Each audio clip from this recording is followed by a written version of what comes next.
భగవంతుడిని కోరాల్సింది అది.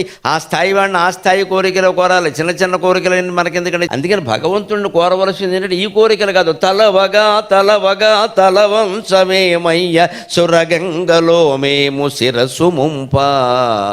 మేము తలుచుకుంటూ ఉంటే నువ్వేం చేయొద్దయ్యా, ఒక్కసారి నీ తల వంచయ్యా. భక్తుల ముందు భగవంతుడు తల వంచితే బాగుండదు, కానీ బిడ్డ ముందు తండ్రి తల వంచుతాడు కదా, సరదాకి గుర్రంలా మారిపోతాడు తాతగారు. వెంటనే మనవాడిని మీద ఎక్కమంటాడు. అంతమంది తాతగారికి గౌరవం ఏమైనా పోయిందా?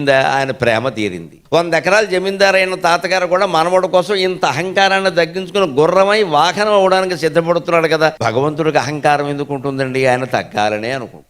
అందుకని ఆయన ఏం కోరాలంటే ఏమొద్దయ్యా, కాసేపు తల వంచితే మనకు కలిగేది ఏమిటి? ఆ గంగా నది కిందికి ప్రవహిస్తుంది. అప్పుడు ఆ సురగంగలో, దేవతా గంగలో, ఆకాశ గంగలో మనం స్నానం చేయి. మామూలు నదుల్లో స్నానం చేస్తేనే గొప్ప పుణ్యంగా వర్ణిస్తున్నామే. ఆకాశ గంగలో స్నానం చేసిన వాడికి వేరే కోరికలు ఉంటాయా? ఉంటే మాత్రం తీరని కోరికలు ఉంటాయా?